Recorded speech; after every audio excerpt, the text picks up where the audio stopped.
Hey y'all, welcome back to our podcast. I'm Evelyn, I'm Jess. and today we have a few interesting topics. I guess we can start with our moving experiences. Yeah, Did you want to go first? sure. Uh, I moved from San Antonio to Louisiana. Mm-hmm. Well, from Texas to Yeah, Louisiana. San Antonio, yeah. But Um, Del Rio, San Antonio, yeah, yeah. because I went to school here in Del Rio, and then I moved to Mm-hmm. San Antonio, and then in 2020 I got married to my husband, obviously, Mm-hmm. and we moved to Louisiana.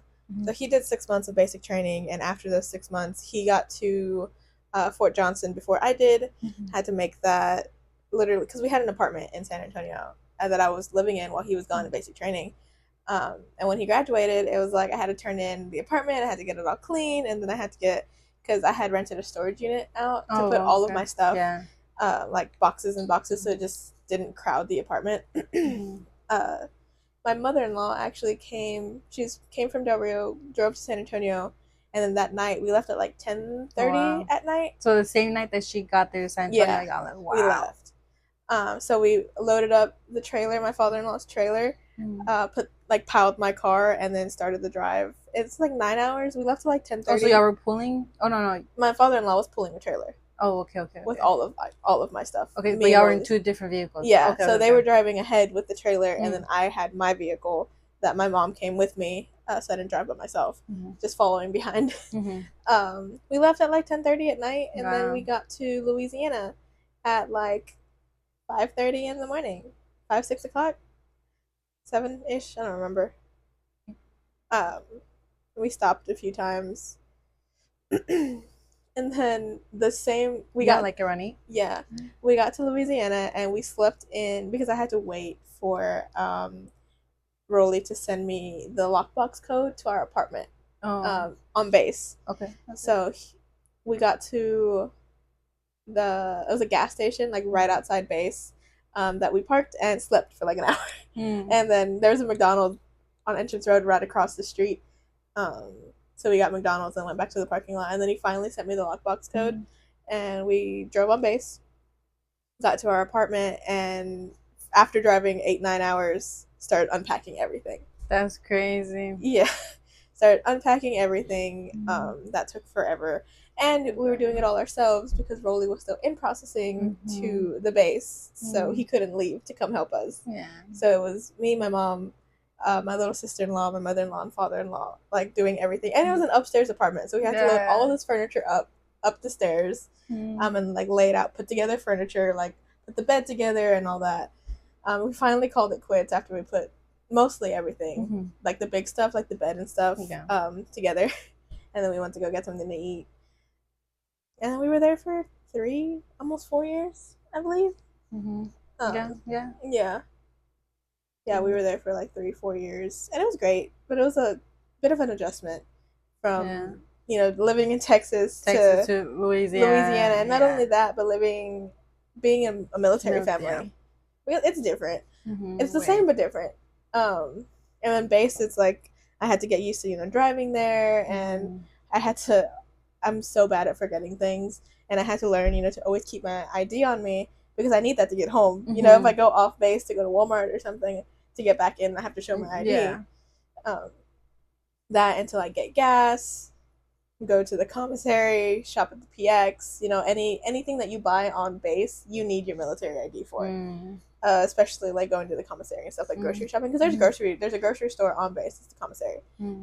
But to shop there, you have to show your ID, or they won't let you buy anything. Yeah, that's crazy. And at the self checkout, you have to scan your ID and before you're able to pay. That's crazy. That's crazy. Because they have it set up to where things on base are for military families solely, so not anybody can just go on there and buy. Oh, okay, like visitors, yeah. Yeah, okay. Because base, anything that you buy on base is tax free. So you don't like if you go to the commissary and you buy. Is it more expensive or is it like the same? I think depending on what you buy, it can be a little bit more expensive. But grocery wise, I actually found that it was cheaper to go to the commissary than go to Walmart. Because especially like when you're trying to budget, like if you have $50 for groceries, you're not going to be spending over $50 because there's no tax. So if you buy something for $50, you're paying $50, not $50, like $52 and some change because of the tax. Um, and finding a job over there was pretty difficult too. I bet. And Yeah. it's a lot like here, where you kind of have to know people. Yeah. I got a job. I don't like that about here. Yeah, no. Mm-mm. I got a job fairly quickly. I think it was like 6 months of looking for a job. That's quick. Yeah, I don't know about that. Quick. But even now, like nowadays, it's how do I say it? You can't find a job very quickly now. At least I you have to know, search and search. and then I feel like, okay, so I've been applying at jobs or whatever, and I feel like I'm like overqualified, and that's why I don't get the job because I didn't even know that was a thing. I don't know. It's just weird. I had a friend actually she's one of my very best friends now, and she lives in Louisiana. We met because of the military. She's a nurse, and the base actually denied it. She had applied for a job, a very basic like entry nurse job, and that she had been a nurse for so long. But they denied her because she was overqualified. I don't know how that makes sense. Is it? They don't want to pay over, because if you're overqualified, they have to pay. Okay, that makes sense. They have to match your qualifications. Yeah, when it comes to pay. That's what I've been like thinking about these like past few days. I'm like, is it just because they don't want to try to meet me in the middle for the pay? Like, is it? But yeah, I guess that makes sense. But yeah, they denied her even though they were in such a bad nurse shortage because she was overqualified. That's crazy. So like a lot of people, especially where we were living in Leesville. It's a very small town. It's kind of like Del Rio, but just Louisiana. I was going to say something else, but like Richard lives. Yeah, I was going to say something else, but no. Anyway, yeah, it's a small town. So me specifically, like a lot of people too, like I had to drive like an hour to go to work, and that takes a toll. But no, yeah, you have to wake up every day, way earlier, like 2-3 hours earlier. If you're just a few minutes late out the door, you're late. We'll get to my work stories a little bit later in the podcast, because those are kind of interesting. But no, I had a good time in Louisiana. I think if it wasn't for us leaving Texas and being so far away from home, like I don't think we would have been where we're at now. I think I do genuinely think that it's very important to leave your hometown, even if you come back. Because I mean, look at me, and like you too, we're back. We're back. But I was gone for so long, like I don't know. I think it's important to leave your hometown, get away from the things that you are comfortable with, and go experience life. Because I made so many great memories living in Louisiana, even though like, you know, you have some tough times and stuff, and you know, money can be tight, but especially moving. Yeah, moving.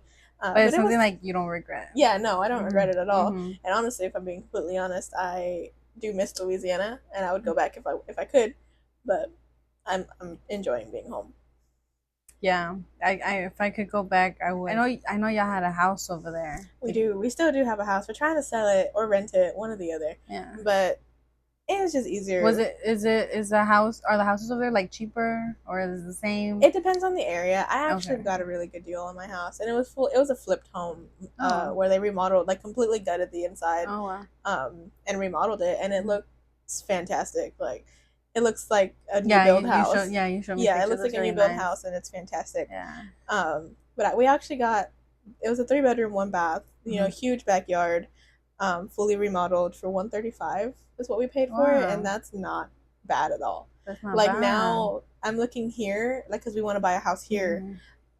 They're upwards in the 200. Yeah. And it's like that's like a minimum. Yeah. Yes, it's like I don't understand it, but you know, it is what it is. Yeah. I know we were looking for houses in San Antonio, and they were like, if you wanted a good like nice house, like say like ready to move in, you didn't really have to do any like renovations or nothing. You're looking at $290 in San Antonio just for like one that's like decent. There's a really nice house in Ciénegas on El Dorado. I don't know. So it's Green Willow and then El Dorado. El Dorado. I can't speak today. It's really nice, but it's going for like $285. $285, but Ciénegas, oh hell no! But it's so pretty. So we're actually thinking about like if our house sells and it's still on the market, by the time Rolly gets out of the academy, I think we're gonna put an offer in it. Well, I mean, I like the idea that you're closer to me, but in Ciénegas, I don't know about that. It's like far from the city. I don't care. I don't leave the house anyway. And my mother-in-law's like right down the street because Green Willow's right there. Mm-hmm. Let me see if I can get service to look it up. Oh, here, I'll show you. Oh yeah, show me. I have it liked on my 280. Goddamn. 285. 285. Goddamn. I know it's expensive. It's expensive for Cienegas. It's this one. This don't even look like Cienegas. I know, right? But it is. Well, it is because I can see in the back, but it has grass. Cienegas has grass. What? And it looks nice inside. It is really nice. And I like that it has there's like a thermostat in every single bedroom, so you can climate control it, so that way don't spend chingles of money on your electric bill. Because like if I want to keep my son's room a little bit warmer than the rest of the house, I can, because we like the air cold. Yeah. And he sleeps better like room temperature, kind of. Yeah. They even put like a gym. Yeah, it's a whole another building in the backyard. That's crazy. That looks like a suburban house. Like, that doesn't even look like Cienegas. And I like that the front is fenced as well. Yeah. Like, the entire back is fenced and the front is fenced. So that way I can let the dogs out in the front, too. And if my son wants to play in the front yard, I don't have to worry about him going to the street. But the thing is, like, we have to... When you go to buy a house, you have to, include property tax and all that. Oh, yeah. It's way cheaper over there in Cienegas. But I don't know why I didn't tell our realtor this whenever we were looking at houses, because we looked at, like, 6 that day. When we went to go look, we started at like 12 and we finished at like 3 o'clock. But she was including property tax in all of our like estimated monthly payments. We don't pay property tax because he's a disabled veteran. He's 100% disabled, and because of that, we don't pay property tax, along with other incentives. But that being the biggest one. So then your monthly it would go down quite a bit. That's good. And the good thing with Cienegas too is that we don't have to pay flood insurance because it doesn't really flood up there. Because like in a hill, that's why. Yeah, it's like in a hill. Yeah, it doesn't. Even the duck pond, like the duck pond will flood, but like that it'll just flood there. Yeah, like it's really not that bad.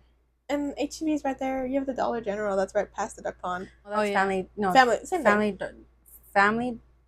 Dollar. Family Dollar. Is it Family Dollar? And then Dollar Tree is just like on that stoplight. The tire shop. Yeah. So 285. We'll see. You make an offer and they can decline it or not.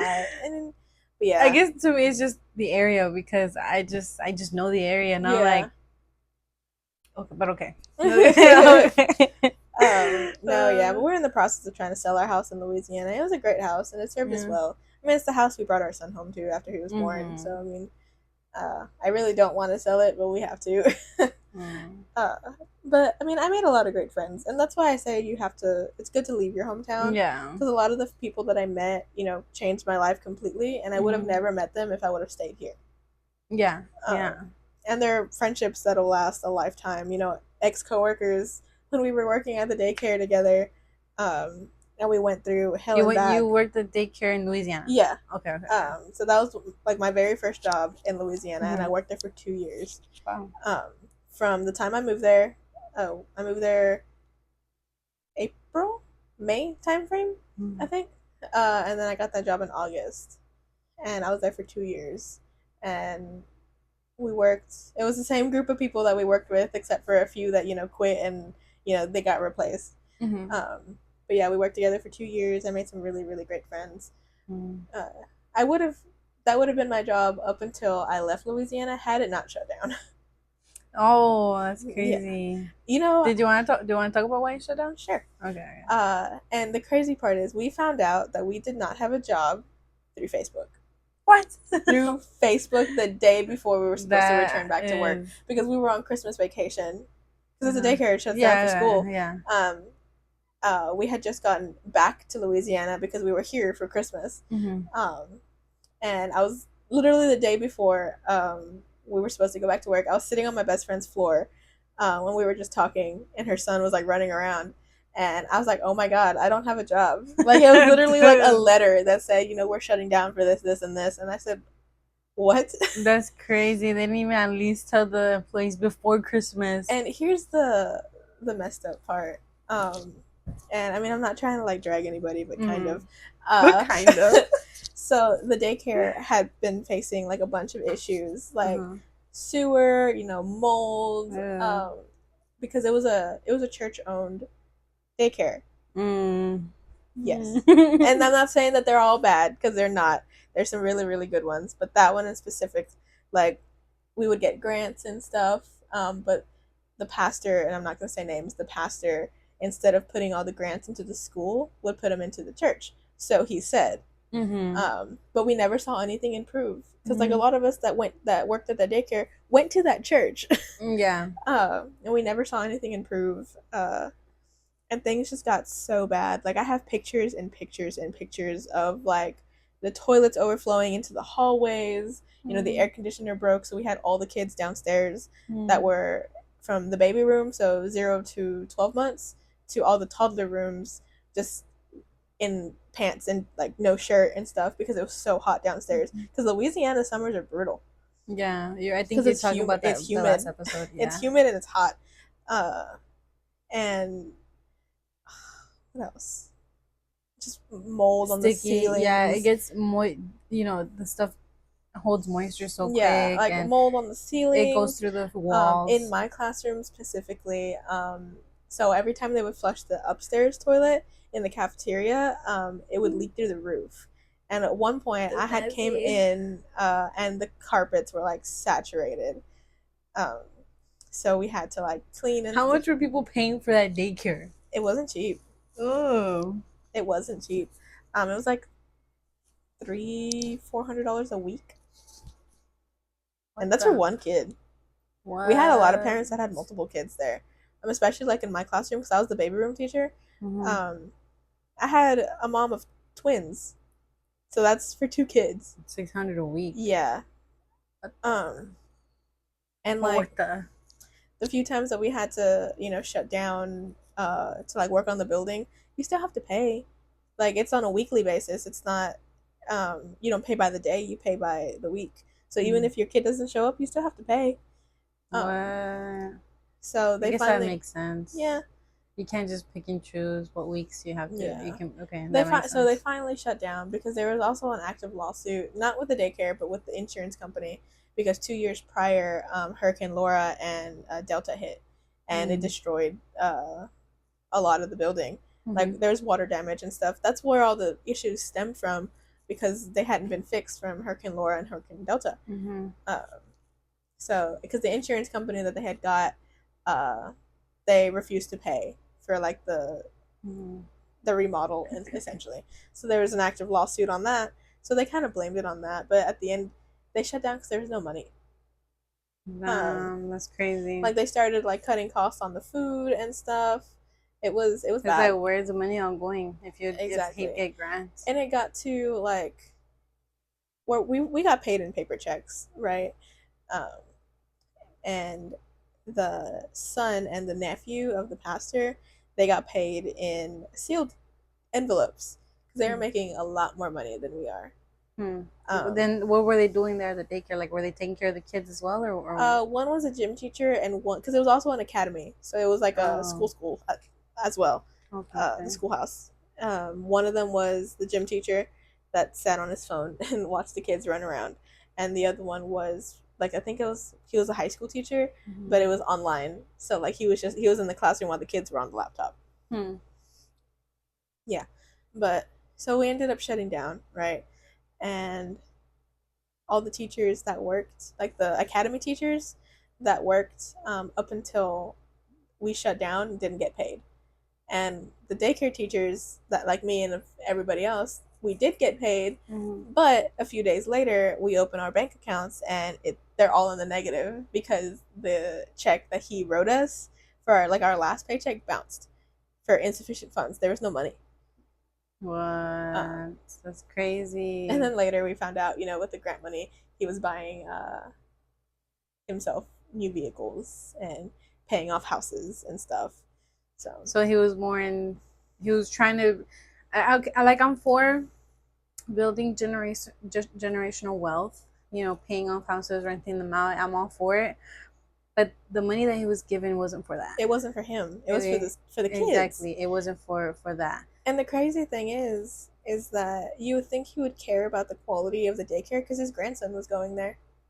He was in my classroom. That's crazy. He didn't care. Nope. That's crazy. But anyway, that was hard because we were all a family. You know, everybody that worked together, we were a family. Uh, and then we all went out to eat like a few days after we shut down, and called ourselves like the laid off crew. We all still talk, but it was pretty traumatic because I bet, especially like for the parents, they're like, where am I gonna put yeah, them? not only did we lose our jobs, but parents that had to go to work the next day had no childcare. Mm-hmm. Yeah, I So bet the a lot reason of. I checked my Facebook because one of my parents, we were friends on Facebook, and she texted me. She's like, "Hey, do you know anybody that's willing to watch my kids? I'll even pay you. I'm sure you need it if you want to watch my kids." And then I'm like, "Aren't you enrolled with us?" And then I updated my Facebook, like my feed, and it popped up, and I'm like, "Oh, I don't have a job." You're like, oh, I see what you're talking Yeah, I about. was like, "Oh, dang, I don't have a You're like, you're all job." confused. I know. You're like, I'll just watch your kid tomorrow at the daycare center. Yeah, because her youngest was in my class as well, Mm-hmm.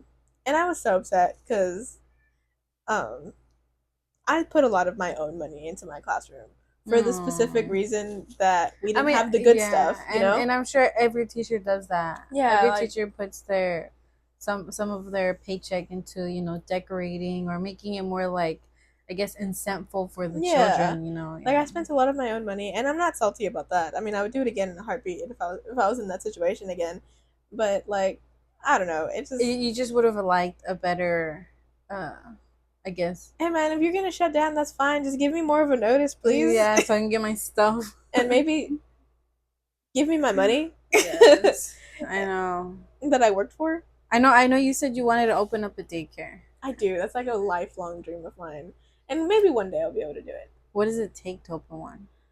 A lot. You need all the licenses. You need to be Oh. like state inspected. You need Hmm. your certain certificate Hmm. that I'm um sure if this church got licensed, I'm sure you'll be fine. yeah, no kidding. And then you have to like building, and then you have to like if it has to be a certain square footage, the classrooms have to be a certain space. Because like my classroom could only hold like 5 or 6 kids per state regulation. Hmm. Is that how many you were holding? No. Oh. We had like 8 or 9 at a time with one person. I mean, I had fun in Louisiana. I don't think I would change it for anything. But how about you? Learning experience. Yeah. Um. Well, mine's not as interesting as yours. I think yours is like way interesting. It's okay. We'll get into the actual interesting stuff from my most previous job in a little bit. No, pretty much.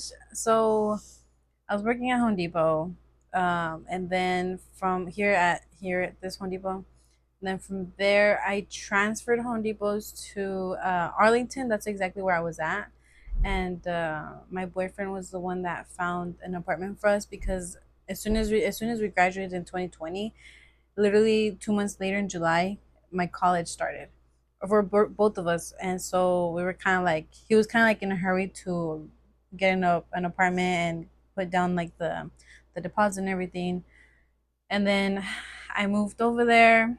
It was about a 6 hour drive, so it wasn't as bad as yours, but definitely long. Especially and then I started in July. In college, I went to a trade school. I went to automotive. That's what I studied, and I was a full time student. And I was also still working at Home Depot. And I was a full time employee. I was also a supervisor, so I had a lot. Yeah, Ooh. so I had school, and then I had to manage about 10 people. But sometimes I had to manage the next door department, like say like the other supervisor went on vacation or they were off, so I was really managing like 10 to 20 people at a time. And it was, I mean, I liked it. I mean, I think Home Depot is a really good company, and if I could, I'd go back. But I don't know, not here for sure. But maybe at another store, I'd go back. But I think it's a really good company. And then from there, I went to Firestone Complete Auto Care because it was more pay, and the hours were way better. Because when I was at Home Depot working as a supervisor, I was a closing supervisor, so I was from 2 to 11 p.m. Sometimes I'd have to even stay till 12. Um, which would suck because the next day I had to get up at 6 to go to college. Yeah. Yeah, so if I was lucky, I'd get 6 hours of sleep.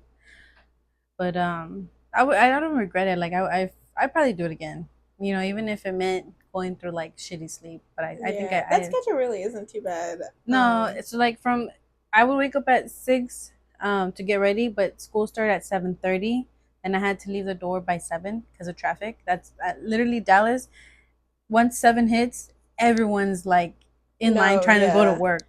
So I had to leave by 7 to get there at 7:30, and then I'd get out at 1:30, and then I drive to work at 2, and then 2 to 11. So it was all right. Once I graduated college, I got an internship with Tesla, and then I was doing that in Waco. So I was driving back and forth from Dallas to Waco, which was an hour and a half, Monday through Friday.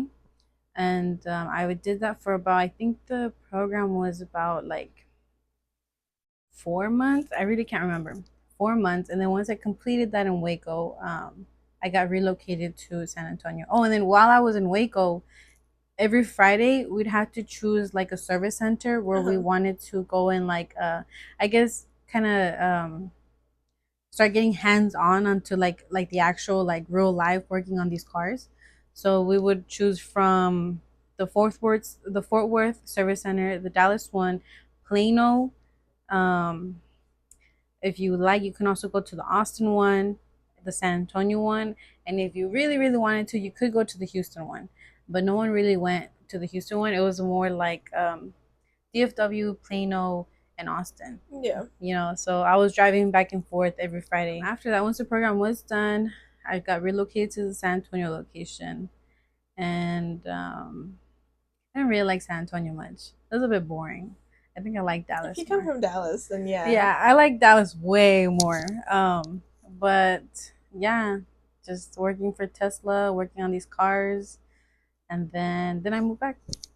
That's it. Nothing too like you. What was your favorite job that you held? I don't know. I liked all of them. It's because I get along with everyone. Can't relate. Oh, I get along with everyone, so I liked all of them. I really like Home Depot. My mother-in-law has Yeah, fantastic things to say about Home Depot. yeah. And she's been there for like, don't shoot me if I'm wrong, if she watches this, but like 19 years, 16 years, I think. Yeah, I think that's what she was saying last time. Yeah, yeah. Yeah. But no, I really like Home Depot. I don't like. Okay, I like the store how it was back then. The store now, I completely hate it. Like because okay, so when I was I didn't officially quit Home Depot. When I worked for Firestone, I put a leave of absence, just a long leave of absence, just in case I moved back home. Because I just had that feeling of like I know I'm gonna move back home. At least I can. It'll be easier for me to get a job, you know. So I was on a really long leave of absence with Home Depot, um, and then when I came back to work for this Home Depot, the hiring recruiter, the HR lady, just like I mean, I don't want to, talk bad, but she just didn't know what she was doing. Like she just like you could tell like that position, the HR position, was new to her. Yeah. Not only that, okay, so and that's fine. Maybe she just got the job and she's just learning. Okay, I can be understanding. But the supervisors that have been working there for the longest time did not know about my interview. Like I showed up for my interview and they're like, "Oh, what are you waiting for?" I'm like, "My interview." And they're like, "Oh, you have an interview right now?" Like you think these supervisors have been working since I started. Like they've been there since before I even started, you know. You think they'd have a little bit more some organizational skills, but they didn't. Um and then when I was doing the interview, they weren't even asking me like actual interview questions.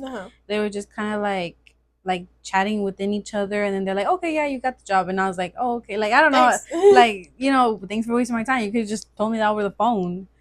But just like that, like just very unorganized and like I don't know, just I don't like the store. Yeah. But I did like my store in Dallas. It was just the people, knowing, talking to them, getting to know them, the customers.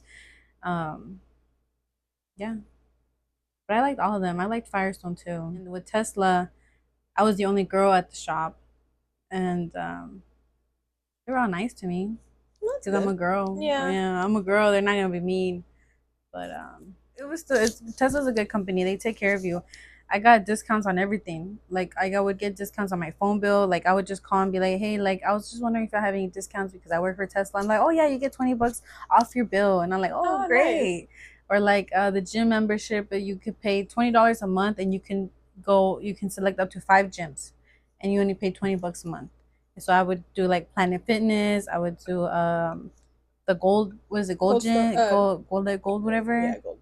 LA Fitness. I really liked LA Fitness because it had the pool where you do Yeah. laps and stuff. And two other ones that I put, but yeah, $20 for 5 gyms, and you can use it anywhere in like the United States. So I was like, Yeah. yeah. I had some pretty good discounts with my previous job, most recent job, which happens to be also one of my favorites. Yeah. I'm not gonna say the name of the hospital, but I was working at a psychiatric facility in Alexandria, and if Mm-hmm. you Alexandria, Louisiana, if you Google it, it's the only one that'll pop up. Yeah, I'm not gonna name it, but you can look it up. um, no, I was working for them, and I worked for them for about a year. Oh no, it was a year and some change. Yeah. And it's by far one of my favorite jobs, ever. It was Would you open up a psych ward? hell no, absolutely not. It's a lot of work, and I don't know. I just never knew what I was walking into. You know, I worked the night shift, so I worked from 6:45 in the evening. You'd think it'd be calm. You would think no, No, that's the most activity, right? Yeah, 6:45 in the evening to 7:15 in the morning. If I was lucky to get out on time, if not 8 o'clock in the morning, and then I still had to drive an hour back home. So it's an hour to work and an hour back home. And working night shift sucks. I mean, I liked it because I'm a night owl, but when you do it for a year, it gets hard. It catches up to you. It does, because I have to leave my house by like 5:30 the latest, to make, and that's just me. Like I leave my house at 5:30, 5:45 the latest. Make it to work, immediately jump out of my car and go to work. Instead of you can't like grab your stuff. No, you gotta haul ass into my building. And that's, I worked on the adolescent unit, so 13 years old to 17 years old. God help me, because not only are these individuals with psychological problems, a lot of them come, suicide, self-harm, drugs, they're in the foster care system, you name it. So not only do they have these like array of problems already, the hormones. Yeah. Tell me about it. Teenagers. I got a sister. Yeah, teenagers. I have so many stories. You know what's so crazy? Like when I was a teenager, I felt like the world was just like ending and collapsing. And then then you see yourself, or you like reflect, and you're like, why the hell was I thinking that? And it comes with being a teenager. Yeah. You have these influx of hormones, and then you may struggle with depression and anxiety, and then the pressure of being liked at school and not embarrassing yourself, and just finding yourself, that can be really stressful. And then also, you never know what's going on at home either. Like a lot of these kids come from like patterns of abuse. We had a lot of kids that had been trafficked for drugs, like their parents sold them for drugs. That's crazy. Yeah.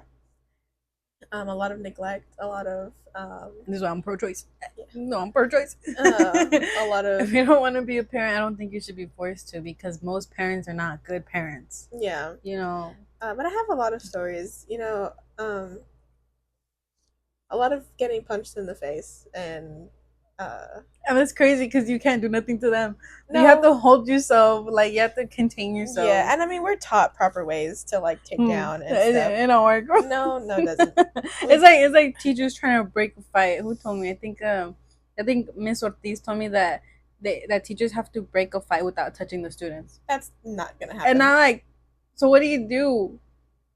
But and then when you're working with these kids, you have like a split second to make a decision. Yeah. Especially we had one little girl who, obviously I'm not going to say the name because that's HIPAA, but we had one little girl who was very she liked to grab things. It doesn't matter what it was. She just turn anything into a weapon. If it was a pen, if it was anything, like our glasses. If she got a hold of our glasses, she'd snap them in half. Whatever, it doesn't matter what it was going to turn into a weapon.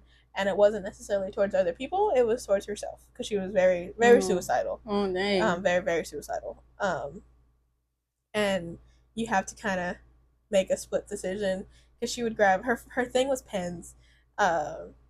She'd grab anything to try to hurt herself or try to swallow it because that could hurt you too.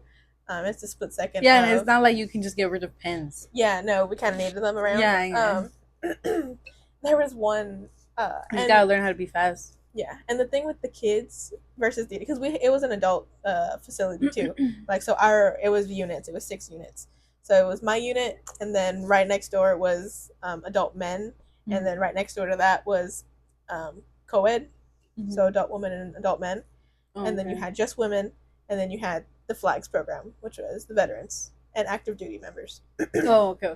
Yeah. So on our unit, it was a long hallway, and then it was the nurses' station, and then 2 day rooms with the plexiglass. Well, some of it was plexiglass. The rest of it was real glass, which please tell me how that makes sense, but whatever. I'm sure it just comes like being an old facility. Yeah. And there's on our unit, you can go out to the courtyard, and there's a separate set of gates that would lead to a pool, but the pool, it had turtles in it and stuff because of how old it was. So we would go out there after the kids were asleep and like look at the turtles and feed the fish. But there's such Louisiana. Yeah. It used to be just a behavioral center to where they had like these activities and stuff. If they were good, they could swim. Yeah, but no. No. Even the good ones. But when it comes to the kids versus the adults, with the adults, if the adults are gonna act up or like if they're gonna fight within each other, and when they're done, it's done. With the kids, if somebody else is fighting, they're all gonna fight. Yeah. The food fights. One person throws it. Fights. I promise. It's fists, but like I just think of middle school. Like one person throws the food, done. And everyone just does it. That's what it was with the kids. Was if one person got riled up, they were all gonna rile themselves up. Yeah, because the adults are just like looking at each other like, yeah, what's wrong? What's up with this dude? Why is he going so crazy? So we had different levels of code. So code white was like we needed some extra assistance on the floor because usually it's 2 nurses, which is the RN, the charge nurse, and then you had an LPN, which was the med nurse to pass medicine and stuff. And usually on our unit, especially with the kids, you need 4 techs.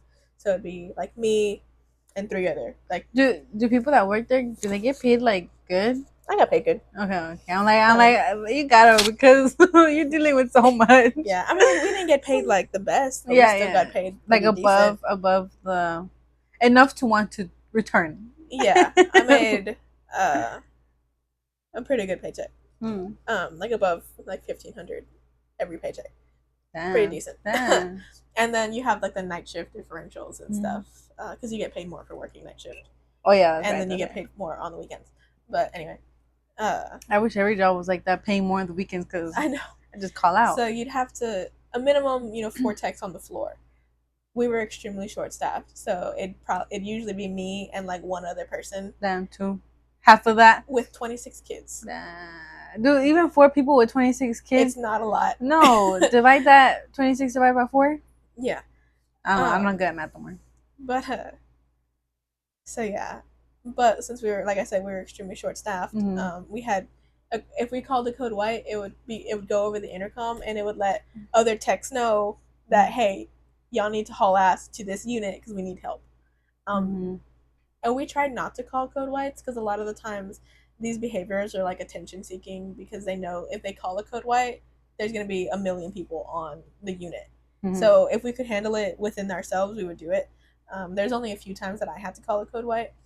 And that was because we had one male, a patient he was in the day room and he was trying to come after another kid in his bedroom, and I literally had to grab the door and like hold it shut because he was trying to like pry it open. The fact that they don't even care, like the authority means nothing to them. No, and I literally had to like yell at my nurse, like, please call it code white, because if I let this door go, he's gonna go beat this other child up. That's crazy. And how can you? I feel like I'm gonna beat your ass. I don't know. How can you like? We had one night. I'll go back to the specific. Because girl. I'm very like if you just hit that child, he'll calm down. That's like the Hispanic. But a lot of these kids come from abuse. You're right. So, you're right. You're right. Don't work. You're right. Yeah. Come from like really really abusive situations. So you're right. Don't work. The way you approach these kids is a little bit different. But there was one night in specific that I will remember for the rest of my life. And me and my coworker, so she'll call me. She's like, "Yo, remember that night?" And I'm like, "Of course." So it was me and my coworker, and our two nurses. I don't know what happened. What was I doing? I was in one of the little girls' bedrooms because she was having like a panic attack, and I was just talking to her, right? And from outside her room, like in the day room, I hear just like noise, right? I'm like, that's a lot of noise. Like, what's going on? So I told the little girl, I was like, just stay here, calm down, I'll be back. And I like book it outside. Because I swear I ran more in that year of working at that job than I've ever in my entire life. More than athletics. Dude. I like run out and I'm like in the middle of the hallway and my coworker comes like running from the other side of the room. And I make it into the day room just in time to grab a little girl before she like goes ham on this other girl. And my coworker comes in and grabs the other girl and we like separate them, right? And I like grab her and I like yank her out of the day room and like push her into the hallway so one of the nurses can grab her and kind of like drag her to seclusion. Drag her? No, like quite literally like full on like dead weight carrying. Yeah, you gotta be different type of. That's a different type of strong to be carrying someone that's like fighting you at the same time. Like that's crazy. So we do that, right? Like we separate this, right, and then we hear another tech because it was me, my coworker, and like a few, like I think two other techs. This one little girl was a 1-on-1, and the 1-to-1 means that she's like a risk to herself, a risk of others. So that means she has to be like arm's length from you at all times. Yeah. So like if she goes to the bathroom, you have to watch her. If she goes to the day room, you sit right next to her. If she's asleep, you're right by her bed. Dang, everything. Yep, everything. And you're short staffed? Oh, yeah. Okay, dude, so this specific 1-to-1, she wanted me because every time, I'd let her like listen to music or whatever on my phone. I wouldn't give her my phone, but if you want to play a song, I'll play it for you. And we just talk, whatever. So she really wanted me as her 1-to-1. I was busy handling everything else because her 1-to-1 was kind of like, she was relatively new. So me and my other coworker were working the floor. So she was, showing her ass like, I want her, I want this. So she had gotten a hold of a pen and she was, I don't know what she was trying to do with it, but I run in there and I grab her and I literally have to, so they teach you how to do a specific hold where you literally bring your hands over them and you do this. So I'm like this up against the wall, like on the floor, and she's like flailing around. So my other coworker has to come in and like literally like riding a horse, like sitting on her to keep her legs down. So you go over their head or so like you're standing in front of me, but if you're looking that way, you go above and you go above their shoulders. And you bring them in okay. So their back is towards you. Okay. So I'm like up against the wall on the floor and she's like flailing around trying to like, and then she ended up reaching over and grabbing one of the pens in my scrub pocket. And my other coworker grabs her hand and like grabs the pen out of her hand. So I'm behind her and my other coworker sitting on her. And we were like that for like an hour and a half. An hour and a half of her just fighting us while the unit's on fire. Like that's everybody's crazy. Fighting outside. Yeah. And then I had one other girl who, she had something, I don't remember what it was, but she stuck about this much, like this entire pen, but it was a toothbrush. Like she bit the bristles off of it and made it sharp enough and stuck it right in her arm, like right here. What? So it was like this. You couldn't even see it until she was she was in seclusion. What is wrong with? I mean, I'm trying not to judge, but she was like like she had something wrong. Like it wasn't just like depression or anything. Okay, she had something going on in her up there. head. Okay. That makes sense. Kind of like just yeah. She was a 1-to-1 too, and I guess to be biting the head off of like a toothbrush. That's and she stuck it like completely, and we didn't see it until she was walking down the hall because her 1-to-1 turned her back for a second. Like I shit you not, a second. And she just went. Yep. What? That quick, bro? What and the she heck? was walking down the hall, and she wasn't bleeding or anything, because she stuck it so clean, like it wasn't like gushing blood or anything. She was walking down the hall, and one of our other little girls, she's such a sweet little girl, she like saw her, and she's like was freaking out because she didn't like blood or anything, and like hyperventilating. So I like run in there, and I'm like, "What's the problem?" So she ends up like passing out. So I caught her, and I'm like, ugh. So I caught her, and I'm like, "What happened?" And the girl that stuck the toothbrush in her arm like walked herself to seclusion, and my nurse, who we're still friends with to this day, he's like feeling around because he saw like a cut right here. He's like feeling around. He's like, "Why is it hard? Like why? That shouldn't be hard." So he took a light and kind of like squeezed it and saw that there's a toothbrush. He's like, "Oh, you're going to the hospital." Oh, dude, what the heck? And she didn't even feel the pain. She did nothing. What the heck? She was in the seclusion singing. Like I was sitting with her playing music and she was singing. She's a sweet little girl. Kids. She's a sweet little girl. These kids. Hope she's okay. Built different. And then we had another little girl, the same girl that I was holding, because a lot of these kids are return patients, so she was there up until. So I guess my question is, ¿por qué se ponen like chiflados like that? Like I want her. Like why are they? Because whenever. How old was she? Like she was 13. Because Paris, I can't imagine Paris doing that. Because when these kids come from a house that doesn't listen to them, whenever they have somebody that actually does show them a little bit of compassion, they kind of cling to that person. And with this specific little girl, since she was there so many times, she knew me. So she knew like I'd listen to her or whatever. If she got upset, I'd walk her down the hall. Just you try to make each kid feel special. So each each employee had like something special that they would do for these kids. Like for me, it's like if you want to listen to music, you want to go to the gym. If you want to stay up a little bit later and we can talk, especially because she was a 1-to-1, and she was a no roommate, so she was in a room by herself, so I could go in her room and just talk all night if she wanted to. Yeah, you had nothing else to do. Yeah, you were there all night anyway. Or a lot of me and my coworker, we would bring every 2 weeks on a Friday, like the Friday that we were working, if they were good that entire week, I'd bring pizza. Like I'd buy like 6-7 boxes of pizza and soda, and they'd have pizza for dinner, or a snack because they had dinner before we got there. Yeah, I think I consider pizza like a snack. Yeah, or on like holidays, because a lot of like Christmas and stuff, Christmas, 4th of July, if they were good, I would bring snacks. And a lot of times like food is a way to get like a little bit of cooperation. Like I had one specific patient. He's like, Miss Jess, can you bring me some hot Cheetos? And I was like, yeah, I'll bring them to you, but you have to be good. And then who goes that? But he had a thing like he was very chiflado. Like he was spoiled to where he would he's spoiled like because of his parents, or like spoiled that's in the facility. I think he wasn't spoiled by us, but he would flash out a lot, and we use flash out as like they would like freak out, or they would those are the times we'd have to call it code white, when they flash out.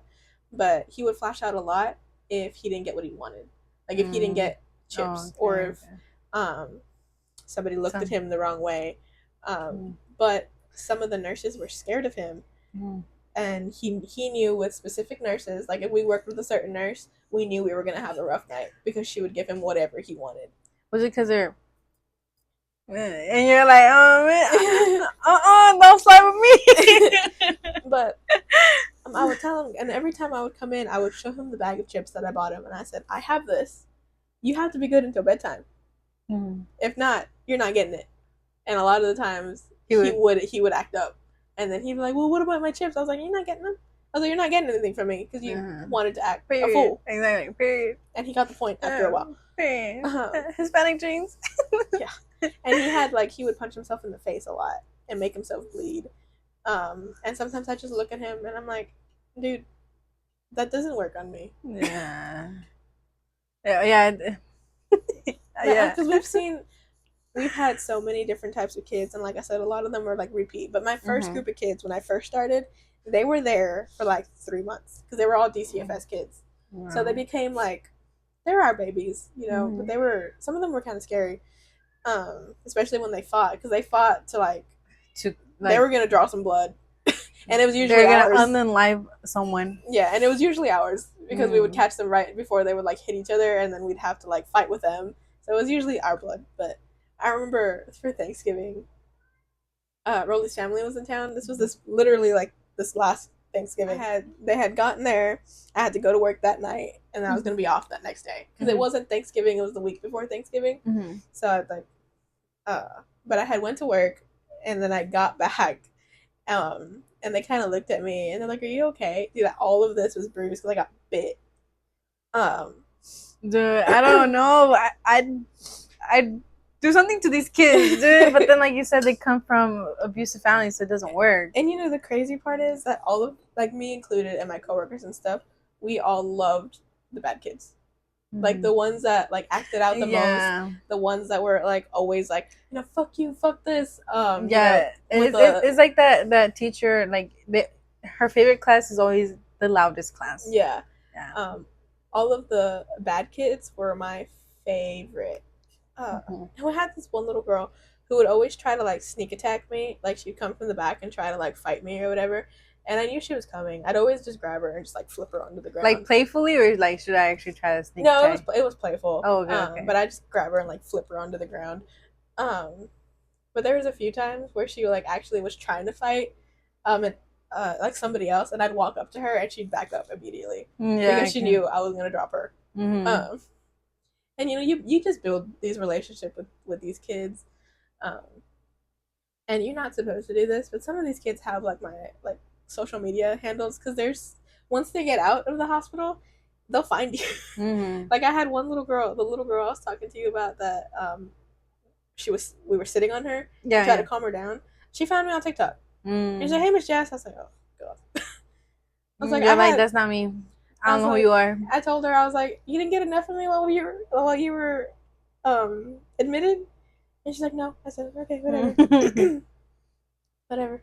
That was funny. No, that was like by far my favorite job.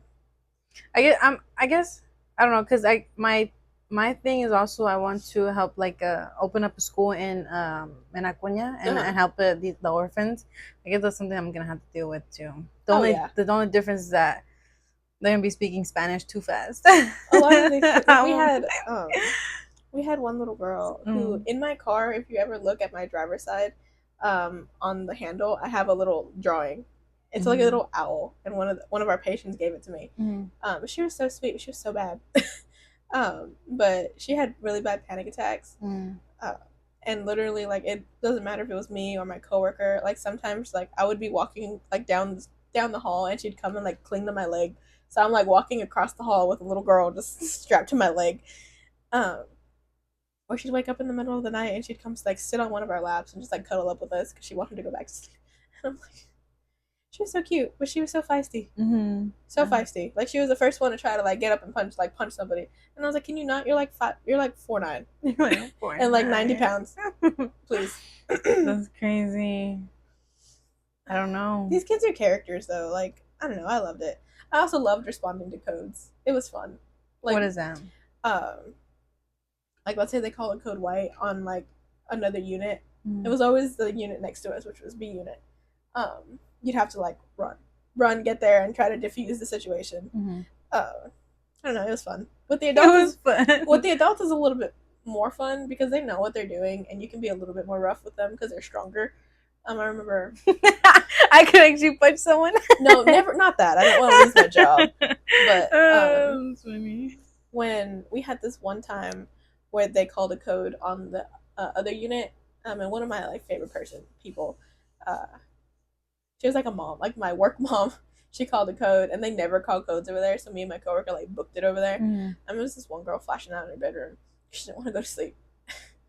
Um, and we were in her room, and I was like, dude, I was like, you either lay down and go to sleep, or we're going to take you to seclusion. And it's like, I know, f you, f that, you ain't gonna do nothing. And I was like, okay. So I'm just looking at her, and she like reaches and like tries to grab my glasses, and that's where like we grabbed her hands and we put her like gently on the bed.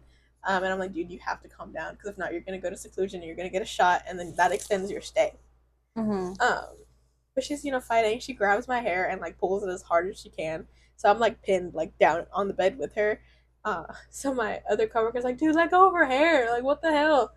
And she finally like she let go, and we brought her up, and she's like kicking and screaming the entire time when we were taking her to seclusion. Uh, yeah, we had one kid. You know how I mentioned that it was plexiglass, but not really, because some panels were not plexiglass. We had one kid just punch out the glass, and it just shattered everywhere. No. And I'm like, oh, that's great. That's scary too, because it's sharp now. Yeah, it's sharp. We had some code greens too, and that's elopement, and it's usually the adults where they jump the fence. Oh, okay, so we had to like run and try to find them in the middle of the night. That's funny. That's crazy. That's crazy. Yeah, I can make a whole series of my war stories. We should. Maybe every few episodes. Yeah. I have a bunch. Crazy. I don't have anything interesting like that. Just that all I did was work, go to school, have that structural, successful life. Everything that we've done in our lives has kind of molded us to what we are now. My voice is leaving. You have to have a lot of compassion when you work in a job like that, because you see things that you're not going to understand, but it's very real to these patients. Yeah. And we also saw on the adult units a lot of drug addiction and alcoholism. On the veteran side and the active duty side, we saw a lot of depression and suicide and just stuff like that. And you have to be really compassionate, because especially with, and I always say it, especially with the kids, because all they've ever known is difficult, is abuse. It doesn't, whatever, or bullying. We had one little girl who came in who had been so heavily bullied that she tried to kill herself. And we had another little girl whose parents had the Munchausen by proxy. Do you remember the Gypsy Rose case where her mom was making her sick? Yeah. That's what it was. And like this little girl, said that she had all these allergies, and she couldn't have this, she couldn't have that. She was allergic to nothing. That's and crazy. she was maybe 92 pounds as a 16-year-old. And we gave her a peanut butter and jelly sandwich, and this poor baby started crying. She's like, I've never had this before. That's crazy. Why are parents like that? I don't. And I mean, if your parents have mental problems, psychological problems, it's going to reflect on the kids. That's crazy. I don't know. And then you have kids that all they know is the streets. Yeah. Whether it's selling drugs or riding with gangbangers, you never know where these kids are coming from. And compassion goes a long way, even if you don't understand what they're going through. Yeah, it is hard like, I know we all have our issues, mental issues, but just seeing someone break out like that, it's so hard for me to understand. Like, I don't know, like if someone's, I'm not a good person to like if you need me to comfort you, I'm not the person. I try to be, and I'm just like, I don't get it. Like, I don't know. I'm a really I have a lot of empathy, because sympathy and empathy are very different. Yeah. And like, the amount of times I've been cussed out by just people working at this psychiatric hospital, and I kind of just look at them, and then sometimes they're like, oh, you don't get mad at that, or especially when it comes to the kids, they'll cuss me out or whatever, and you're like, F this, you ain't shit type, You're like, I've heard that over and over by my parents. And I just look at them, and then I don't treat them any differently. And one of my coworkers like, you don't get mad at that? And I was like, no, because a lot of these kids have a lot of anger, and they lash out, and it's nothing personal, because then 10 minutes later, here comes said kid, they cuss me out. I'm sorry, Miss Jess, I didn't mean it. I know. Yeah, and I think also it also comes from like just that. Not I don't want to just say like Hispanic household, but like our especially like your parents, they just tell you all this stuff and you just get used to it after a while. Like Yeah, they tell you all this stuff and you're just like exactly. And because, like, why am I going to lash out at this child who's clearly hurting um, for lashing out at me? And that just continues the cycle, yeah, that too. and they don't get any help. Because they're coming to this facility because they need help. And if I'm just gonna continue, if I'm gonna dog on them like their peers dog on them or their parents, I'm not helping them. So if I have to get cussed out a few times, whatever. Yeah, I don't. To me, words don't hurt to me, but I know other people like words can hurt. Yeah. To them. That phrase, sticks and stones may break your bones, but words will never hurt you. I mean, of course they do. Words hurt. Yeah, words don't hurt me, but they can hurt someone else. Yeah. That's why anything people tell me, I don't take it personal because I'm like, at the end of the day, I'm gonna go home and I live my life, and they're gonna go home. And I'm probably never gonna see them. Doesn't matter. Yeah. I don't care. And I would tell that a lot to some of these kids, especially like my fighters that like to get in fist fights. I was like, just let it go. Like, because they were like, no, I got to defend my name or whatever. Because, a lot of these kids are coming from the streets. Yeah. And I'm like, that doesn't mean anything. Yeah, and I one specific girl who, like, loved to fight, just, like, anything, like, ticked her off. I would tell her, I was like, you're going to, because she was already pushing, like, 17. So, like, in a year, that's a felony, you know? I would tell her, I was like, a lot of the girls that are in here are a lot younger than you. You do the same thing you're doing in here, out there, you're going to jail. And then what are you gonna do? Because you put your hands on a minor. It doesn't matter if you're a minor either, but you're older. You put your hands on a 13-year-old. You're not just gonna get sent to your room like you're gonna get sent to your room here. You're going to jail and you're getting a charge, and then there goes your future. There goes your future. And it finally stuck in her head. Like after her fourth time coming, and always being my fighter. Like, yeah, the final time that she came, she was chill. And I said, wow, we did good. I think in my mentality, I'm like, it's not that deep. Yeah. But like, I don't know. Friends that have different experiences is nice because you can get like a fresh perspective from things. Yeah. Because I may I may think something that you don't, and it's good to have different feedback and a different perspective. Yeah, that's what I'm saying. Like, it's good because, like I said, like my mom has depression. I don't get it. I just don't get it. I'm like, dude, just like do your bed, do your clothes, like just do it. I get that sometimes you feel lazy because you're tired, but like you're tired all the time. See, and I don't understand that because I struggle with depression too. Yeah. And it's not more so of a like I'm physically tired. It's more like I'm mentally tired, and sometimes like literally like getting out of bed and doing your clothes or taking a shower. That stuff is kind of hard because you just physically or mentally don't have that energy.